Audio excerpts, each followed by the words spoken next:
Hello everyone. आपके last topic पे आ रहे हैं हम चैप्टर 4 के। एक लास्ट सेक्शन हमारा रहता है सेक्शन नंबर 71। अच्छा, किस चीज के बारे में ये सेक्शन नंबर 71? वो है legal provisions with respect to debentures. Debentures के रिस्पेक्ट में कुछ प्रोविजंस हमें डिस्कस करने हैं। ठीक है, देखना। पहला, पता है क्या? सुनो, पहली बात, कंपनी के पास एक ऑप्शन होता है। क्या option?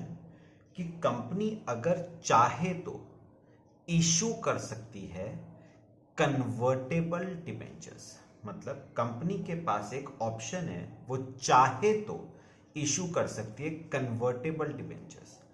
Either fully convertible debentures issue कर सकती है या पार्टली कन्वर्टेबल डिबेंचर्स इशू कर सकती है। तो आपको मतलब तो पता ही होगा। कन्वर्टेबल डिबेंचर्स मतलब वो डिबेंचर्स जिसमें डिबेंचर होल्डर्स के पास एक ऑप्शन होता है कि वो अगर फ्यूचर में अपने डिबेंचर्स को शेयर्स में कन्वर्ट करना चाहें तो वो कर सकते हैं। अब debentures, convertible debentures fully convertible भी होते हैं जिसमें सारे डिबेंचर्स कन्वर्ट हो सकते हैं शेयर्स में, या debentures, convertible debenture partly convertible भी होते हैं जिसमें सर्टेन पार्ट आपका डिबेंचर का शेयर में कन्वर्ट हो जाता है, बाकी part will continue to remain as a debenture.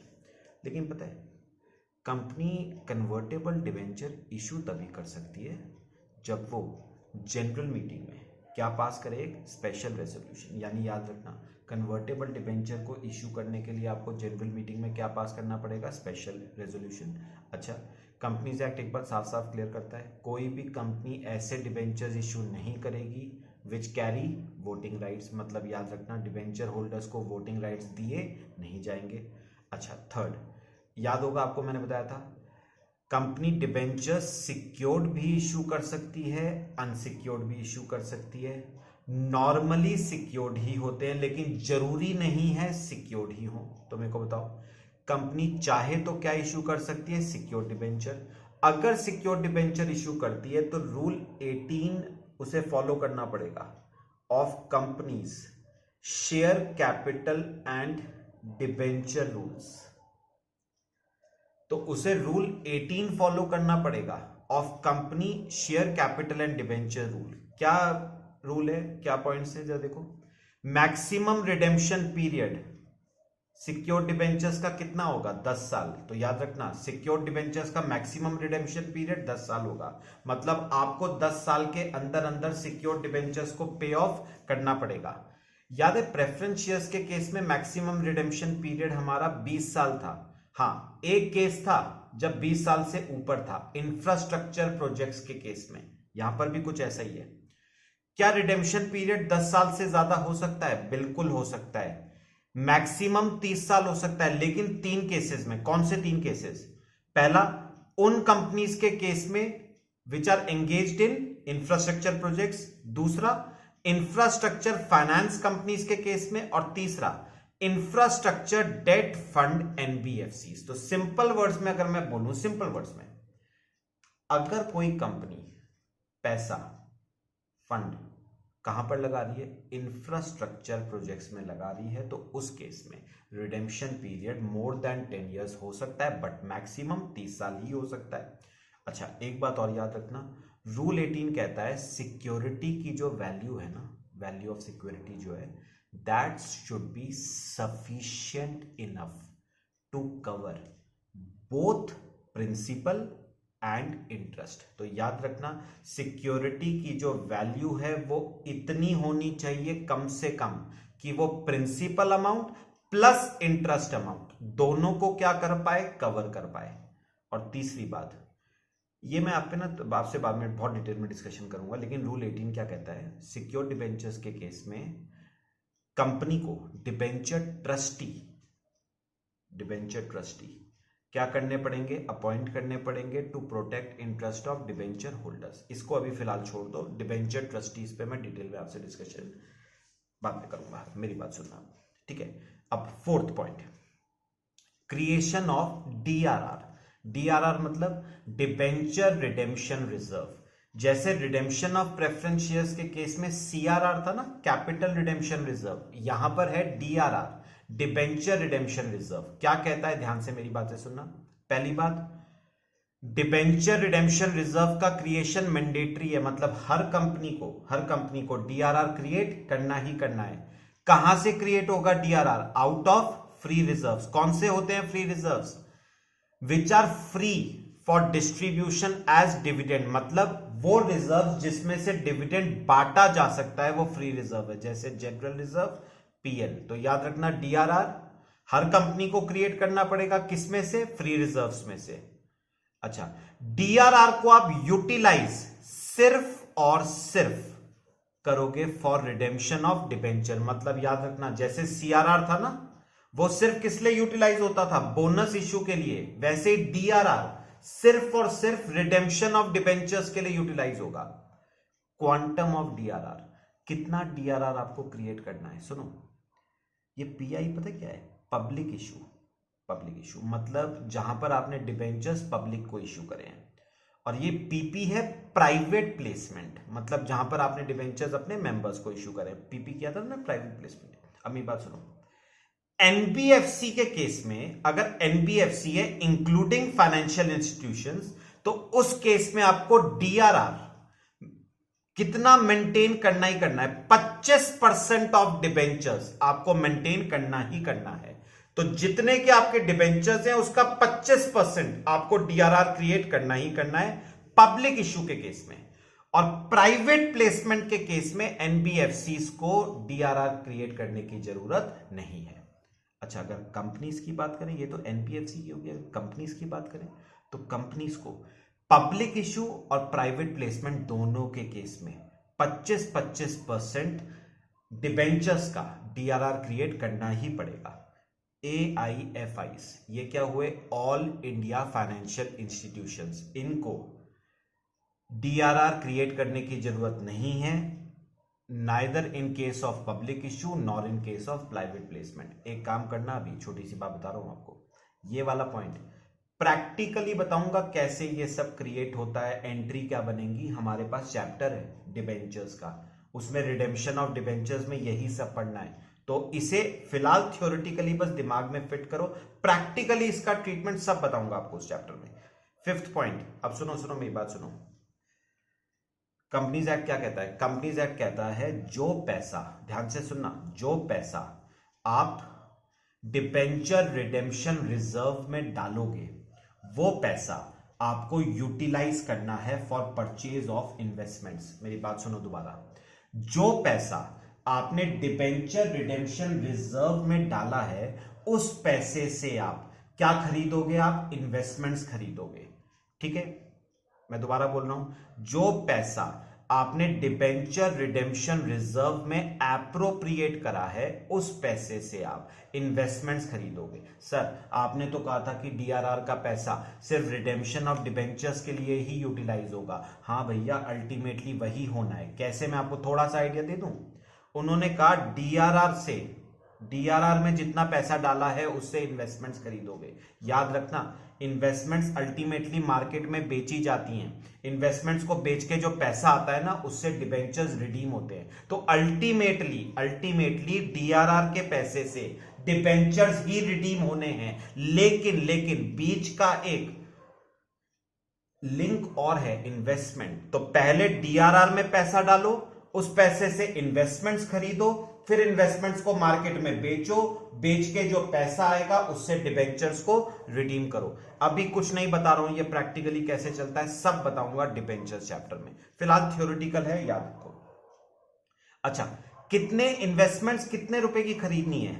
कम से कम minimum 15% of debentures maturing during the year, मतलब साल के एंड में, मेरी बात सुनना, साल के एंड में जितने के डिबेंचर्स रिडीम हो रहे हैं ना, उसके 15% की आपको इन्वेस्टमेंट्स खरीदनी ही पड़ेंगी। तो याद रखना, अगर साल के एंड में 5 लाख के डिबेंचर्स रिडीम हो रहे हैं ना, तो 5 लाख का 15% 75,000 रुपए की आपको इन्वेस्टमेंट्स खरीदनी पड़ेंगी। अच्छा, कब तक खरीदनी है? 30 अप्रैल से पहले। मतलब सुनो, अगर 31 मार्च 2020 को 5 लाख के डिबेंचर्स रिडीम हो रहे हैं ना, तो आपको इन्वेस्टमेंट, मुझे एक बार बताओ, डिबेंचर्स रिडीम करने के बाद इन्वेस्टमेंट खरीदोगे या पहले? ऑब्वियस सी बात है, पहले खरीदेंगे। तो 31 मार्च 20 को अगर डिबेंचर्स रिडीम हो रहे हैं तो इन्वेस्टमेंट आपको 30 अप्रैल 19 से पहले खरीदनी है। कितने रुपए की? मिनिमम 15%, मतलब 75,000 रुपए की इन्वेस्टमेंट आपको 30 अप्रैल 19 तक खरीदनी पड़ेगी। अच्छा, वो पैसा जो आप, मैंने कहा कि इन्वेस्टमेंट्स खरीदनी पड़ेंगी, इन्वेस्टमेंट कहां पर करनी पड़ेंगी? आप बैंक में इन्वेस्टमेंट्स कर सकते हो, आप गवर्नमेंट सिक्योरिटीज खरीद सकते हो, आप कोई भी ऐसी सिक्योरिटी खरीद सकते हो which is mentioned in section 20 of Indian trust act. तो इंडियन ट्रस्ट एक्ट के सेक्शन 20 में जो सिक्योरिटीज मेंशन है, आप वो क्या कर सकते हो? परचेज कर सकते हो।